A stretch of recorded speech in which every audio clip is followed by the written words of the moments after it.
Woo! Another indoors lens review.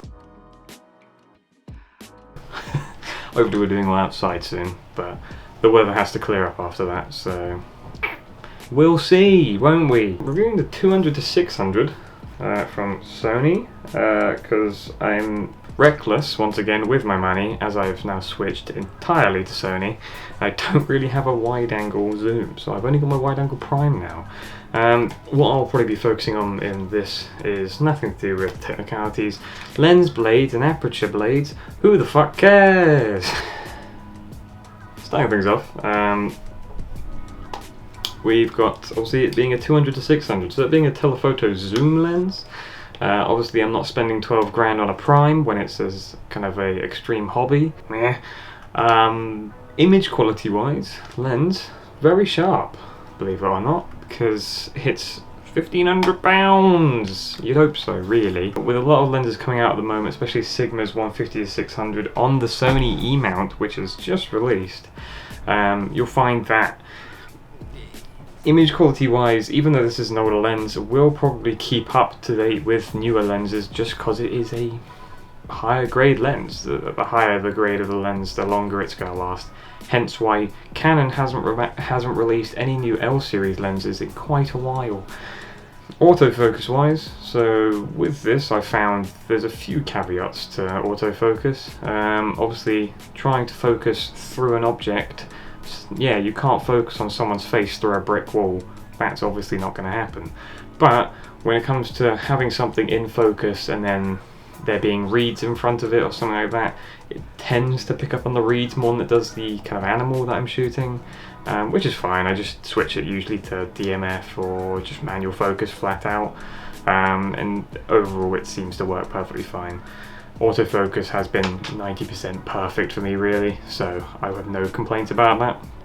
When it comes to something like the mount, the tripod collar, I've obviously got a plate on there because with my tripod itself, I have a gimbal head on it, so it's a lot more fluid for video when you've got a telephoto lens and just for photography in general. Very helpful in that regards.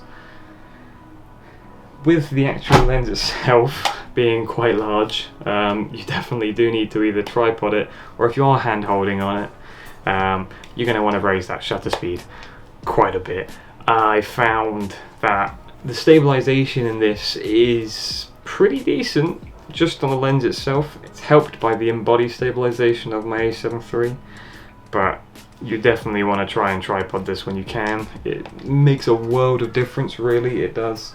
Overall, it is hand-holdable. I did hand-hold it for the first about 5 weeks of me having it, and I would say it's still very usable. Not the heaviest lens in the world, I think it's about 2.1 kilograms. I'll throw it here somewhere. All the specs and everything, so you can pause and have a look.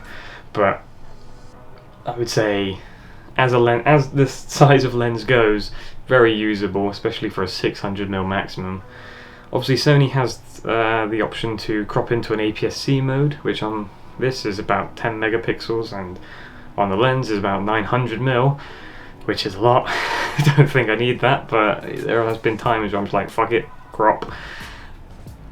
But yeah, it works perfectly fine. Autofocus works fine in that crop mode, so that's good. Downsides to it, it's 2.1 kilograms. It's the heaviest lens I've ever owned. It's probably the heaviest lens I will ever own, and overall I would say it's totally fine for me. I don't mind hand holding it. It's been great, really. I won't lie, I wish someone would come out with a better base plate. Attaching it to the camera, obviously it's got a metal mount, it's £1,500 lens, you'd hope so, and overall construction of it is pretty good. I haven't really thrown it around like any other lenses I might do, just because it is quite expensive and I don't have the money to replace it. But overall, I would say you can take this in most environments and not be worried about it. I've had it out in the rain. I'll throw that photo up just because. Here you go. It's gotten wet, so has the camera, and they both survived fine. No issues, and I've not really been concerned about it by any means. so I would say you could use it no problem really. But yeah, back to image quality, because I forgot I didn't actually throw any pictures up, or did I? I might have. If I have, let's start with a cut, but here we are. I'll throw some images up. Some images we've going throughout the video anyway, so you can kind of go on to your heart's content really.